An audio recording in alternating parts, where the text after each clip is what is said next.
Saturday Live with Carol Dooley. With AmericanSky.ie. Creating your perfect tailor-made holiday to the USA. Explore iconic cities, breathtaking landscapes and magnificent national parks. AmericanSky.ie. Sunshine 106.8. Sunshine 106.8.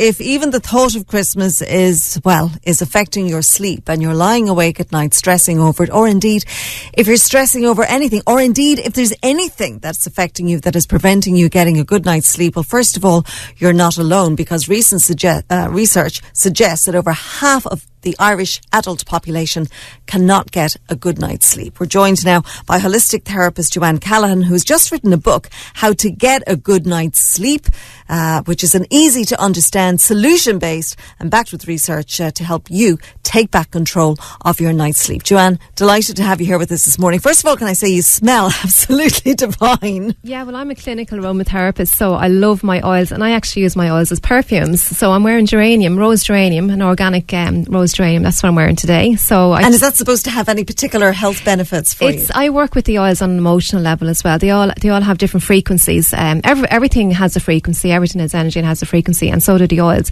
And rose geranium is one of the highest frequency oils. It's a heart oil. I use it for a heart oil, so it's that gentle kindness, and it just has a lovely sweet aroma. It comes from the flower. Lavender is another essential oil that I like to use as well sometimes. It's whatever I feel like wearing when I go out in the morning, but today it's geranium. Okay, well, it smells delightful, I have to say. Now, before we talk about the book, I have to ask you, what qualifies you to give advice on sleep and sleep disorders? Well, my personal experience would be a great experience. I'm a holistic therapist myself. I'm accredited with ITEC and IFPA as well. My experience with lack of sleep, I've had problems with people snoring. One of my biggest one actually was grief, because I lost my daughter at birth. So I had grief for 2 years solid. And there was a big story behind that now, because prior to her, I had a child very young, and when I was planning Megan in 2007, that's when I lost Megan. When I was planning her, I gave up my job after working for 17 years, planned everything, moved to a new house, bought a new car, and had enough savings to keep me going for a stay-at-home mum. My husband went out working, and then on the very day she was due, we lost her. So after making all those commitments and changes and real excitement, on top of that, my brother got married over in Australia, so all my family were in Australia. And on the day he got married was the day we buried Megan. So it was just Joanne, like a double impact. I can't even imagine how devastating. Yeah, I mean, I know losing a child is devastating enough. It really is. Your children are supposed to go before you, really. But you know something, I believe things happen for a reason. And because that incident happened then, that made me relook at everything in a new light. I start asking why things happen in life, who I am, because an awful lot of us don't actually know who we are and what makes us tick, and we need to find that out about ourselves. And even when we're sleeping as well, what type of a sleeper are we? It's a question that we need to ask ourselves, and it's something, we're all individuals, so it's something that we need to find out what we need to do best to get a good night's sleep. So for me, grief, the snoring. So when you say grief, I'm assuming what you're saying is that you were finding that had a hugely negative impact on your ability to sleep. You kept waking up, you couldn't sleep, your mind was racing. What was going on? Everything. Quite an awful lot of the time I'd go to sleep, and then I'd just wake up in the middle of the night, 3 o'clock in the morning, and I'd just start crying. And I couldn't console myself, couldn't stop myself crying. So other times I couldn't go to sleep. My head would be racing, it would be filled with thoughts. Why? Couldn't find answers. Always, because we always need to, as human beings, and our brain, the way our brain works, we always need to find answers. So our brain is always searching for answers. So I found myself at night time, why did this happen? And that went on for 2 years solid. And I had the restless leg as well, just before I had Megan. And I think it's very important to identify that there are so many different causes that affect sleep. And I think for a lot of people, I think everybody will have the odd night where you just can't get to sleep, or you wake up in the middle of the night. Absolutely, everybody has that. Everybody has that. But some people, and I'll hold my hand up here too, have more serious problems. Sometimes you can't get to sleep. Sometimes you get to sleep and you're waking up every hour, every 2 hours. Sometimes you wake up in the middle of the night, you can't get back to sleep at all. Might be something going on in your head emotionally, psychologically. You could have the restless leg, sleep apnea, all sorts of things going on. And a combination as well, yeah. But the upshot is that lack of sleep can be seriously detrimental to your health. Absolutely, yeah. And long term, if this is going on long term, it can end up can be a contributing factor to diabetes, stroke, heart disease, all those things as well. So it's absolutely something not to be overlooked. We need to start understanding sleep and having a bit of respect for sleep and how we think about sleep. You know, an awful lot of us think sleep is a waste of time. Some of us do.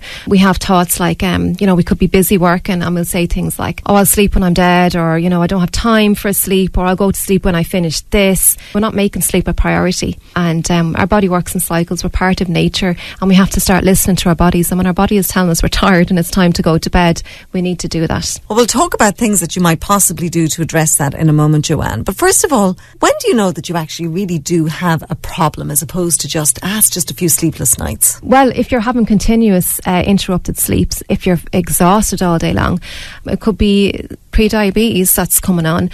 Your adrenals could be exhausted. If you're highly stressed as well, this is a huge thing now at the moment, because we're living in such a busy world at the moment. We've got so many choices. We're overwhelmed, and we're staying up later now at night as well. The biggest thing with stress is our cortisol levels. It's a steroid hormone.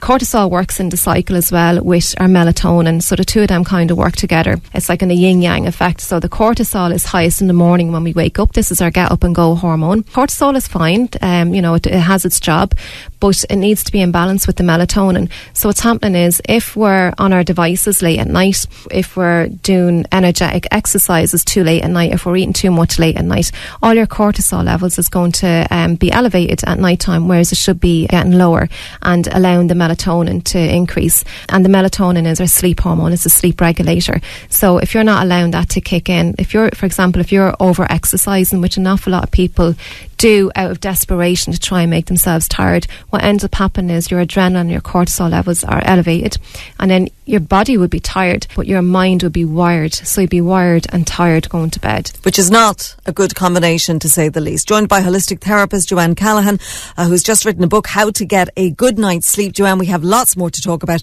and please stay with us. We'll give you a chance to win a copy of the book as well. Sometimes when you're lying in bed at night, you just wish that you were slip sliding away, but sleep seems like a distant memory. I know from personal experience how horrible it can be. We're joined this morning by holistic therapist Johann Callaghan, who's just written a book, How to Get a Good Night's Sleep, and we'll give you a chance to win a copy of that as well.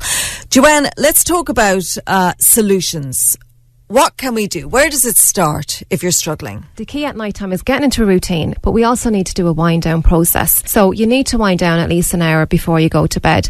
An awful lot of us are on our devices. An awful lot of us are checking our mobile phone to see if somebody liked our last post that we put up on Facebook or whatever.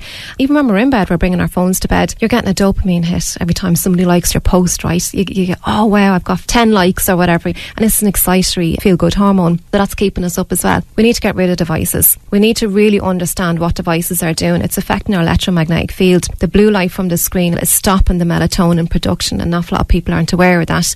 Plugging our devices in at night time, we need to stop doing that, because that's increasing the radiation in your bedroom. How does the blue light stop it? It works on the light spectrum. So you have your white light from the daylight. So you've got the red light on one end and the blue light on the other end, and it's the blue light that actually stops the melatonin from producing. It's the brightest frequency. Right, because your brain thinks, oh, we're still awake here. Yeah, we need to be awake. It thinks it's daylight. The red light is the opposite. What they say is for you to dim your lights at night time, and even like for a child who likes a night light in the room, to have a red night light, because that's the softest tone. So the red light is more appropriate at night time to use as a soft light as a night light. But the blue light is the opposite. It's a stimulating light, and it stops the melatonin production. What else? There's lots of things that people... Yeah, so exercising first thing in the morning is great, because this gets all your feel-good hormones, your serotonin. That's a relaxing hormone, so it elevates that, and it all works in a cycle as well. So your serotonin is the precursor to your melatonin. This is very important as well. So exercising in the morning, and you know, it doesn't even have to be exercise, movement. Some people don't like the word exercise. Just going for a walk. Movement is very, very important. And eating well during the day as well. Easy meals that will digest easily if you're eating in the evening time. Also, if you've had an argument with somebody during the day or whatever, or if there's something emotionally upsetting you during the day, the biggest thing to do is to address that during the day before you go to sleep, because your body will do that at night time without you realising. As well as our physical toxins in the body, the emotions have to be filtered as well. So if you address your emotions during the day, then it will stop you from waking up. So that's very important as well. Absolutely. I see you have in the book, I'm just going through your book at the moment, Johann, How to Get a Good Night's Sleep, and you refer a lot to complementary therapies and aromatherapy. aromatherapy. Yeah. Whatever your issue is with regards to sleep, Yeah. would you therefore suggest that there is a complementary therapy that can Absolutely. help you? There's loads of different therapies, and there's no right one. Could be massage, reflexology, Reiki. You can use the aromatherapy oils, and you can use them in combination. When I'm doing my massages, I always use the aromatherapy oils. I just love it, and I feel like I'm getting a treatment myself when I'm given one. Tapping is very effective as well. That works on all the This meridians. is becoming the new Yeah. buzzword, isn't it? Yeah, Tapping. brilliant. Yes. And you can do it anywhere. Do you know, you can do it when you're sitting in traffic in your car. It's really, really effective. And this is basically tapping pressure points on your Yeah. body. Yeah. So for instance, when it comes to sleep, where would be the relevant It's what pressure you say. points? It's the same round of tapping that you do. You start on your forehead and the side of the eye, the under the eye, on the face and then the shoulders. So it's all touching all the meridian points, the meridian channels. It's the same points that you're doing all around. It's all over YouTube. You can Google it and look And it does up. it really tapping. work? Absolutely, it does, because what it's doing is you start off by saying, whatever your problem is, okay? And then you slightly change it around into a positive affirmation then by the time you're finished your round of tapping. And you just keep repeating that a couple of times. So you start off by saying, okay, I have an issue here sleeping. But by Yeah. the end of it, you're telling yourself, I am going to sleep. Yeah, exactly. And by tapping and saying that at the same time, you're Yeah. giving a message into your subconscious and Yeah. into your physical body. That's it, exactly. To work together. That's it, exactly.